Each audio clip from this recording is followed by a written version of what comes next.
Yesterday in class we learned how to find the distance on a coordinate plane. We found that one way that we can do that is by counting how many jumps or how many units it is from one point to another.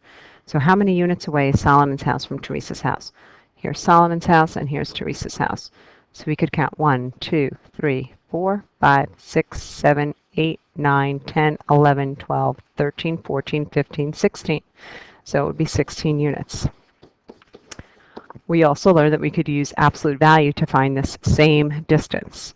So if I have Teresa's house, which is at 5, 9, and I have Solomon's house, which is at 5, -7, okay, first thing that we have to determine is whether or not they're in the same quadrant. They are not in the same quadrant, okay, because this is a positive, positive, and then this one here is a positive, negative. So from there we look to see our x-coordinates the same. That's not going to help us determine the distance. So now we look at our y-coordinates. Since we are moving across an axis, we're going to add the absolute values. So this is an easy one to remember because across an axis, add absolute values. We have a lot of a's there. So we have the absolute value of 9 plus the absolute value of -7 should give us our distance. The absolute value, remember, is the distance a number is from 0.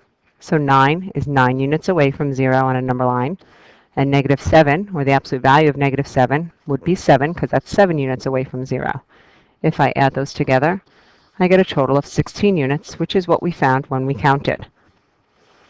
Now, that's when we go across an axis. What happens when we're in the same quadrant, when we don't cross any axis? So for example, if we added another friend's house here, and let's have Ted's house here, and that would be at 1, 2, 3, 4, 5, 6, -6, 3 would be the coordinates. Let's see what happens there. So we could count, and we could count by going 1, 2, 3, 4, 5, 6 units away, or we could find the absolute value. So we would have Marisol's house is at -6, 9, and Ted's house is at -6, 3. Okay, we see that it's a negative and a positive and a negative and a positive, so they're in the same quadrant.